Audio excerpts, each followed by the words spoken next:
What's up everybody, Kinetic here, and welcome back to Albion Online. Yes, welcome back. This is actually a follow-up video to the original preview video that I did just over a year ago. It's crazy. Back then it was in its alpha phase, and they were expecting actually to be preparing themselves, the developers I mean, preparing themselves for the full release, but then they decided that they were going to delay the game and instead focus on continuing to build up the world, improve the systems, and that's exactly what they have done. This game is basically its vanilla content as it was in alpha, plus an entire expansion's worth of updates and additional content, it feels like. I mean, everything is bigger. The world is like twice as big as it used to be. There's a lot more items and spells and abilities, just all kinds of stuff. There's more everything now in this game. If you know nothing about Albion Online, think of it as basically a sandbox game where the players are driving the economy by creating pretty much everything that exists. There are no weapons and armor that gets dropped by monsters and things like that in your typical MMORPG. Everything is created by players. It's a player-driven economy, and then also another major focus of Albion Online is the guild system and guild versus guild. You have an entire area now called the Outlands, which is bigger than the original game like a year ago, which is crazy, and that whole area is for guild versus guild battles and open PvP, full loot of your enemies' items. Should you defeat them, or should you be defeated, you'll lose your items, right? But don't let that scare you too much. There are, of course, safer areas. There's kind of a hybrid PvP, yellow areas, as well as safe zones, just green areas for PvEing, you know, from the very beginning. And speaking of the very beginning, that's exactly what we're going to do here. We're going to take a look, and this is going to be a series of videos brought to you by the developers of Albion Online. Sandbox has chosen a few of us YouTubers, including myself, to create videos for you guys to show you what the game offers now, kind of the changes that have happened, and I'm happy to do so because I think that Albion Online has a lot of potential here. So these couple of videos that I'm going to be making in the next couple of weeks are going to be like a quick start guide to help you getting on your feet and going basically from zero to hero, right? And right now we're looking pretty zero. Like me and this other guy here by the tree, which is yeah, okay, it's getting awkward. We are basically starting at a very Minecraft kind of scenario where we have absolutely nothing, and you need to just use your bare hands to start gathering materials and start getting your naked ass clothed, right? So up here in the top right corner, you can see we have this objective, Beginner Wood Gatherer. One of three. I've already collected one piece of wood. I need 2 more pieces of rough logs. So we can just walk up to this tree and click on it. And because we're not using any tools or anything like that, it's very simple, and we're really not getting a lot of materials either because of that. Okay, so let's take a look at our inventory and see what we got. So I've got a piece of rough stone, and I've got 3 pieces of rough logs, and these are tier 1 materials. There goes up to like tier 2, tier 3 and stuff like that, right? And those more rare materials, more valuable materials, you will need to explore maybe in dangerous areas, like for example yellow semi-PvP areas and things like that. If you want to you know, to get the good stuff, then you're gonna have to go out there and suffer maybe just a little bit of a risk at the same time, right? Risk versus reward. But these tier 1 materials, very easy to get, no problems at all. And now, so we've got Beginner Stone Gatherer. Okay, so let's go find some stone. I see some stone over here. There's a lot of people running around here, and these resources will deplete. As you can see here, it goes from 3 to 4 to 4 to 3 to 4, 2 to 4, and then it just eventually becomes empty, and nobody can to gather from that spot until it replenishes. And these materials also replenish randomly now around the world. It's not necessarily static where all materials spawn now in the game. And so we've got some stone and we've got some wood. Our next objective is to be a beginner toolmaker, make ourselves a beginner's skinning knife, which we will use naturally to skin the animals. Yes, I'm looking at you, cute little bunny. And we're going to make some clothes because it's freaking cold out here. Beginner skinning knife. We've got the materials and craft. And there we go. So every time we fulfill one of these objectives up here, we are basically progressing in Albion Online's Destiny board progression system. Now, this very intimidating, almost overwhelming progression board here is actually really, really simple. If you look here, this is the center where we are currently. We are a novice adventurer, right? And depending on the frequency of the activities that we perform, combat, crafting, gathering, and things like that, we will gain points and progress further down those lines. For example, here's crafting, gathering, and then there's combat. So the more that I kill things and fight and stuff like that, the more I will progress into combat. Same thing for specific weapons. If I start using bows a lot, I'll become a stronger and stronger hunter of sorts, and then it just gets even crazier after that. This vertical is progressing in our overall kind of adventurer status. And now we go to Journeyman Adventurer, then we move up to Adept, and so on and so forth. And of course, the further that we progress, the more powerful we become in those areas and the more cool perks that we will unlock, which is really, really cool. But for now, I'm still naked and all I've got is the stupid skinning knife. Let's go murder some rabbits. I see you. You're mine. That one's mine. Leave it. When you when you kill things, be it a rabbit or a giant monster or something like that, nobody else can mess with your stuff, right? This is claimed by me, and it is mine for X number of time. It might be like a minute and a half or something like that before anybody else can touch it. So you don't have to worry about people like ninja looting your stuff or whatever. And notice that these rabbits don't really give a lot of materials. Now that's the same thing for the materials around here in general. Oh, he got the rabbit.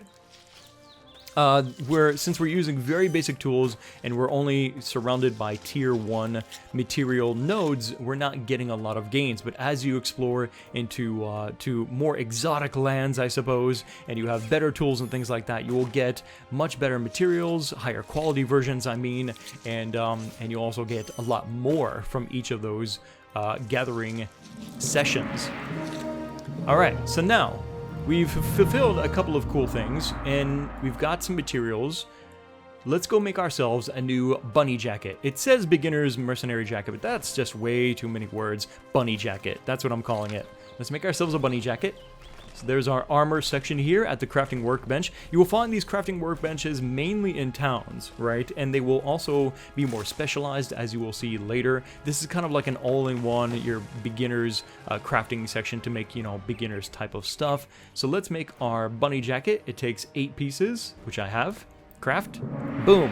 Now, since I was completely naked and that slot was empty, same thing for my hands, right? The items that I'm crafting are automatically being equipped into those locations, which is pretty cool. What's next? Beginner's broadsword. What's it take to make a broadsword? These are the questions that will start to cross your mind as you are wondering, how do I fill in the empty slots in my equipment inventory here? How do I get better versions and stuff like that? You'll start to wonder, how do I get it, right? So beginner's broadsword, we need 4 more pieces rough stone, 6 more pieces rough logs. Let's go get it. Okay, I think I've murdered enough rabbits and rocks and trees now. I've got a pretty decent amount of materials here, and more than enough to make my beginner's broadsword. Craft. Okay, so now we have ourselves a beginner's broadsword. We can swap this out to the slot, replacing our skinning knife, and now we're introduced into the abilities portion of gear. Your class or your build, however you want to call it, is completely up to you. In Albion Online, you can basically be whatever the hell you feel like being. You can be a mage, you can be a knight, you can be a ranger at any time and in any combination. So if you want to be a heavy plate-wearing mage, you can totally do that. All you need is just a magic staff, right? And the plate armor, and you can totally do that. Any combination that you want, and the spells and abilities that you have are built into the gear itself, right? So we have the beginner's broadsword, and it's pinging us to select an ability for this sword, which is of course exclusive to swords. We've got beginner strike, which is a single target attack, and we've got the beginner's cleave, which is an AoE. And I don't think I'm going to be doing any big pulls, so I'm going to go ahead and just keep with the simpler beginner's strike. But, and this is a great thing about how they've changed things since alpha, you can change this at any time that you want. Anytime you feel like changing up the abilities on your gear, you totally can. So this gives even more flexibility to the open class system, as I call it, allowing you to put together any kind of combination that you want and make your own personal and unique build here in the game, which is pretty freaking cool. But like I said, I'm going to keep beginner strike. We're going to stick with that. You may wonder now, since I've taken out the skinning knife, do I need to put that back when I want to skin something? For example, another rabbit, to make maybe a rabbit hat, a bunny hat or something like that? No, you don't. You can attack with the sword, and simply with the skinning knife in your inventory, it will go ahead and use that. You don't have to worry about swapping it out manually or anything like that. Same thing with all of the other materials. Like, for example, if I had a pickaxe, which I'm feeling like I really want to make one now, then I would go ahead and use a pickaxe or a stone hammer or something like that to collect other resource nodes. Speaking of which, we can see here, there's the beginner's axe, there's stone hammer, pickaxe, sickle. You might be wondering, what's the difference between a stone hammer and a pickaxe? Well, the pickaxe is mainly for metals, right? Copper and stuff like that, where the stone hammer is used for like the rough stone type of nodes or limestone or things like that. What's next on our objectives agenda here? We've got Journeyman Adventurer, so it wants us to perform any activity, right, to gather points and to rank up to the next level. Trainee Fighter, same thing there. Trainee Gatherer, you know, just keep gathering, just keep fighting, and then you will progress, like I said, in the Destiny board automatically to become more proficient at that activity. But I think we're good for now in as far as showing off the tutorial area. So what we're going to do now is I'm going to move to town. I'm also going to switch characters and show you another more advanced character that I have, where we can talk about the things in town and adventuring beyond.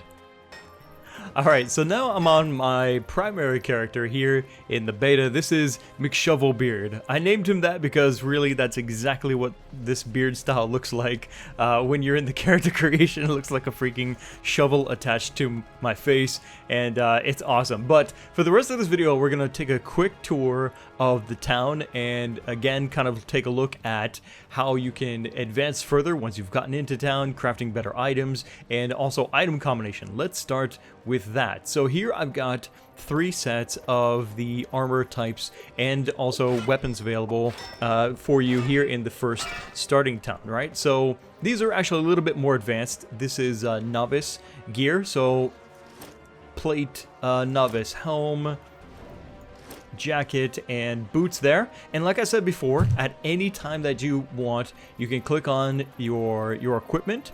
You can go to spells, and you can select, if there are choices, different abilities for your armor, and swap abilities anytime you want. So this actually looks like exactly the same skill from the helm, but this is a different one. This is Mend Wounds. This takes place out of combat, where the one from the helm is an instant cast heal. So it's slightly different. If I'm not feeling like I need that much more healing, then I can go for instead a wind shield, which is kind of cool. And again, these abilities are based on the armor type, right? So if I want to, I can switch out of that into a more leather type of style.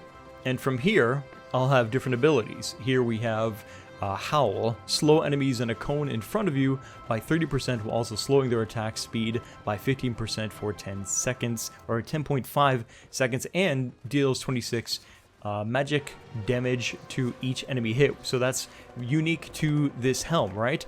And again, we can do this in any combination that we want. So let's say I like this jacket because I like the fact that it has Inferno shield, right? The shield is really cool, I think. Covers the caster with flaming shield, increasing resistance by 109, reflecting 50% of incoming damage. That sounds badass. I'll take that, but I also really like the heal from the headpiece. I got an instant cast heal, which sounds pretty cool. What about the boots? What do the boots offer? Well, we've got refreshing sprint, increases your move speed by 96 point blah blah blah for 3 seconds and reduces the cooldowns slightly, which is pretty cool. Notice also that you've got another ability down here. Courier increases your maximum carrying load by 12 kilograms. Yes, there are weight limitations on your characters. You cannot carry an entire house of stuff in your inventory. Here you can see I'm at 28% weight capacity, and if I go beyond 100%, I'll slow down. If I go beyond 200%, then I'll just be at a complete standstill. But there are ways that you can, for example, the boots, increase your carrying capacity. Also the bags. Here I've got a novice bag, which allows me to have a max load of plus 41 kilograms there. So that's pretty cool. Also, mounts as well will be helpful. You will probably notice that there's people on horses, people on riding an ox or something like that. That allows you to have its own weight capacity, the mount itself. So maybe you're completely overloaded, you can't move. You can still get on your mount and ride off like this guy on his ox, which is pretty cool. I want to take a look actually at the Spellcasters Boots. And let's see what spells that offers. Energetic Sprint, increase your movement speed by 100% for 3 seconds and regenerates 5 energy every second for 3 seconds. That sounds pretty cool too. What was the difference between that and Refreshing Sprint? Increases your speed and reduces your cooldowns. Okay. You know, I'm feeling like I like the medium armor boots, the jacket, and the heavy helm. It kind of also, I mean, even though you can, of course, mix whatever you want, there are still more efficient ways of doing it, for example, right? So let's say my weapon of choice is going to be a staff, right? Then this is going to be based on magic damage, right? Well, your armor ties into those types of stats as well. So yes, like I said before, you can be a plate-wearing mage if you want to, but you'll be missing out on, for example, the Scholar Robe exclusive stats. There still are statistical differences between the different types of armor, so you're gonna have to mix and match depending on what you want your stats to focus around. For me personally, actually, I'm really enjoying bows. Bows are really cool. They're quite fun. You can set up traps and things like that with your armor skills. If I remember correctly, no, not that one. There's a skill actually from one of these pieces. I'm going to go ahead and put on my cape. The cape is really just a stat booster. It doesn't come with any special spells or anything like that. Let's see. Down here you can see I've got some other things like a shield. I've got a tome for an offhand for my mage staff there. Here's a bunch of tools that I've crafted.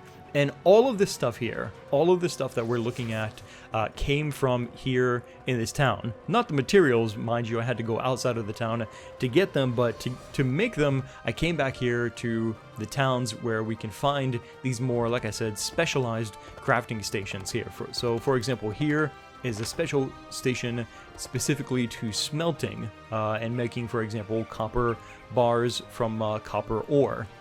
And then we've got a weaver for cotton. We've got, I believe this is leather. Yeah, this is the leather section. And then we've got over here woodworking.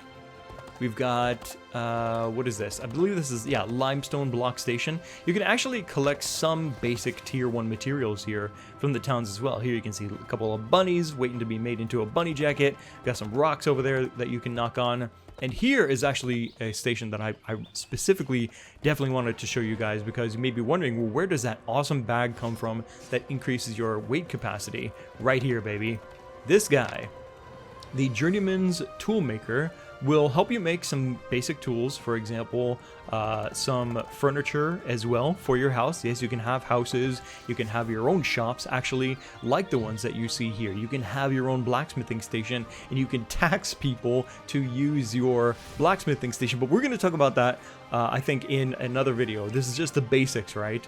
And then here in the accessories, this is where I got my novice cape, and also where I got my novice bag. Again, crafted by me or another player. It's an entirely player-driven economy, right? There are no drops, as far as I know. Still in this game, everything is made by players, which is a really cool concept, I think.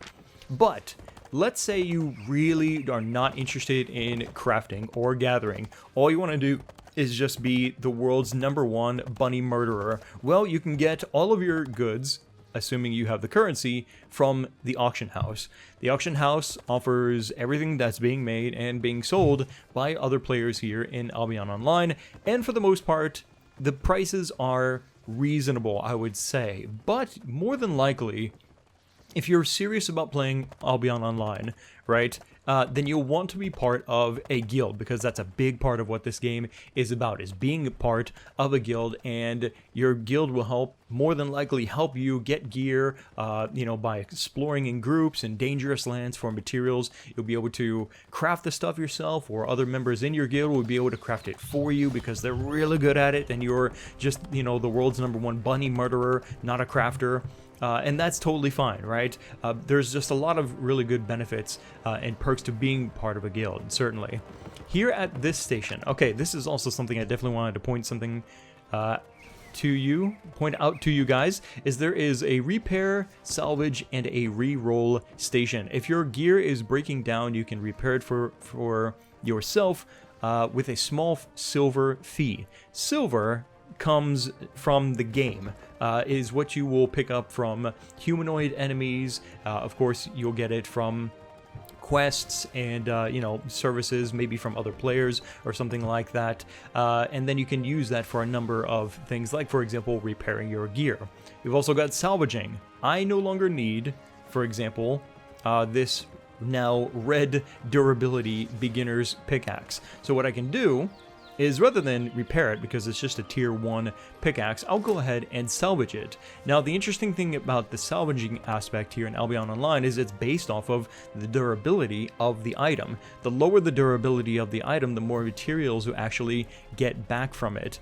I'm not entirely sure what exactly the reason for that system is. I think it's basically to prevent people from simply taking freshly crafted items and then salvaging them to get a bunch of materials. Instead, those items have to be used up to a point to be worn out, and then you'll actually, because they've had good use out of them, I guess, or something, you'll get more materials out of it. I guess that's the train of thought behind that. But anyway, you can salvage, and it is recommended that you do salvage, especially if you're planning on being a crafter. Salvage your items to get the materials rather than selling them or vendoring them for the currency. So we'll go ahead and salvage, and we got our materials. One last thing for this video is the mounts. I know you're probably also wondering as much about the bags as you were wondering about the mounts. Here is where, if you haven't purchased a special founders pack or something like that, you will more than likely get your first mount from.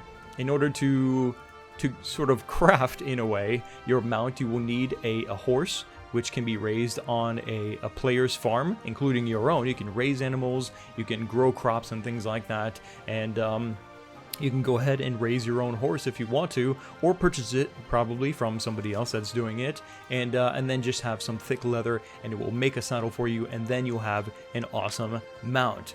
So there you go, guys. That is the very first stages, quick and dirty progression from 0 to hero here in Albion Online. This is part 1 of 3 videos, certainly, that I will be making, talking about this game and showing you guys the ins and outs. In the next video, we are going to get out of this town, and we are going to leave the safety of the tutorial area into the more dangerous green areas, I suppose, and maybe even go into the yellow PvP areas if I'm feeling really daring, and why the hell not? It's beta. I really don't have that much to lose. Until then, I want to know what you guys think now down in the comment section below. Click the like button to support these videos here on the channel, and make sure you're subscribed so you don't miss the next video.